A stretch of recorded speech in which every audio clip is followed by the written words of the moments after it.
Oi pessoal, vamos para mais uma contação de histórias?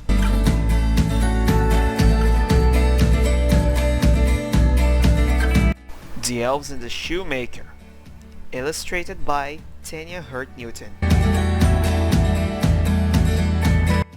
Late one night, a shoemaker sat, cutting his leather with a snip, snip, snap, watched by his wife and watched by his cat. "I'll see you then tomorrow," the shoemaker said. He went to bed hungry. There was no bread. The cupboard was bare. Nothing there. In the morning when he opened his eyes, there on the bench was a big surprise. Someone had stitched the shoes. But who? The shoemaker blinked and scratched his head. "What teeny tiny stitches," he said. "Who could do a thing like that?" "Not me," meowed the cat. He sold the shoes for a very good price and bought more leather and meat and rice. They had a good supper that night. Then he cut the leather with a snip, snip, snap. "I'm ever so tired," he said to the cat. "I can't stop yawning. I'll stitch these in the morning." In the morning when he opened his eyes, there on the bench was a bigger surprise.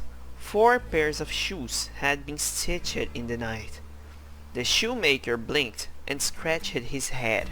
"What teeny tiny stitches," he said. "Who could do a thing like that?" "Not me," meowed the cat. Customers came when they heard about the beautiful shoes. They tried them on and soon they were all gone.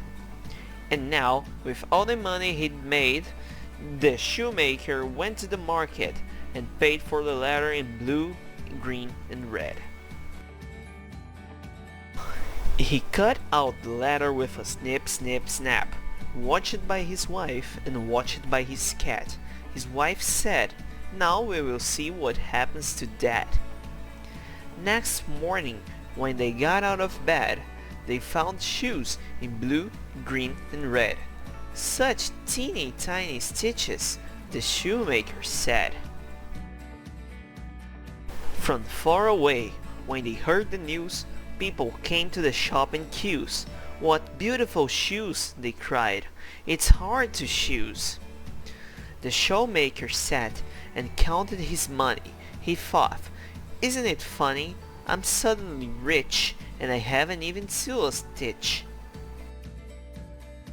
The shoemaker wife said, "We have to find whoever it is who's being so kind. Let's watch in your workshop tonight."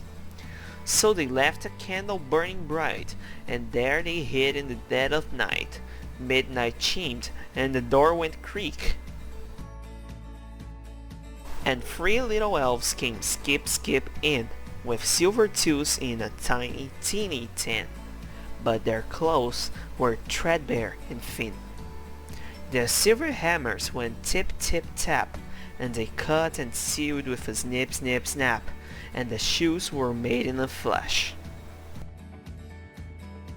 When the elves had left, the shoemaker's wife said, "I've never seen, in all my life, 3 little elves so threadbare. I sewed them all new clothes to wear." She sewed a tiny dress and tiny jackets and tiny tartan trousers with pockets, and the shoemaker made tiny, beautiful boots. The very next night, they left the clothes there on the bench in 3 neat rows. Then they hid themselves to watch for the elves. When the elves found the suits and the tiny boots, they put them on and danced through the door, singing, "Shoes will make here no more."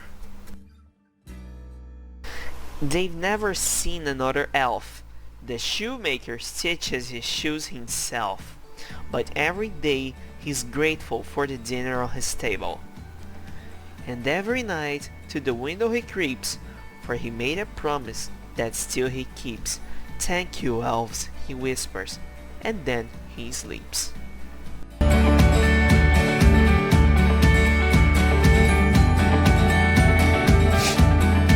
Curta o vídeo, se inscreva no canal e compartilhe.